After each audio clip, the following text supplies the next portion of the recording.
Clear કરાવ્યા છે. તો હવે પછી અહીંયા પોલીસના પોઈન્ટ મૂકવામાં આવ્યા છે. તમામે ટ્રાફિક નિયમનમાં સહકાર આપવાનો રહેશે.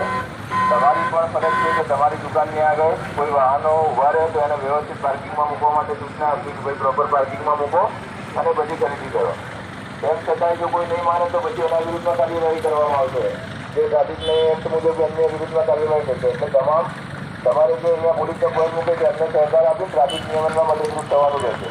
એટલે મહેરબાની કરી તમારા ત્યાં આગળ 1 મિનિટ માટે 2 મિનિટ માટે જોઈને આવીએ છીએ હમણાં આવીએ છીએ તેવા કોઈને ઊભા નહીં રહેવા દેતા. આજુબાજુમાં ઘણી જગ્યાઓ ટ્રાફિકના પાર્કિંગ માટે આપણે સીધી કરેલી છે. એ જગ્યામાં થોડુંક ચાલે ત્યારે મૂકવા જવાની એમને આગ્રહ રખાવો છે. ટ્રાફિકનું તમામ પાલન કરવાનું રહેશે. દુકાનના આગળ વાહનો નથી મૂકવાના. જે કંઈ વાહનો છે થોડી જગ્યાઓ રાખી છે ત્યાં આગળ મૂકવાના રહેશે. બીજું કે જે દુકાનોને હજુ પણ તમારે નથી દૂર કરવા બેનું નથી દૂર કરવા એ મહેરબાની કરી કરાવી દઈશું. પછી આવું તમારે આપવામાં આવે જ્યારે પણ આવશે ત્યારે તમારું નુકસાન થશે. તમામ જેને કહેવામાં આવ્યું છે જેને રીતે થોડી રહી છે મહેરબાની કરી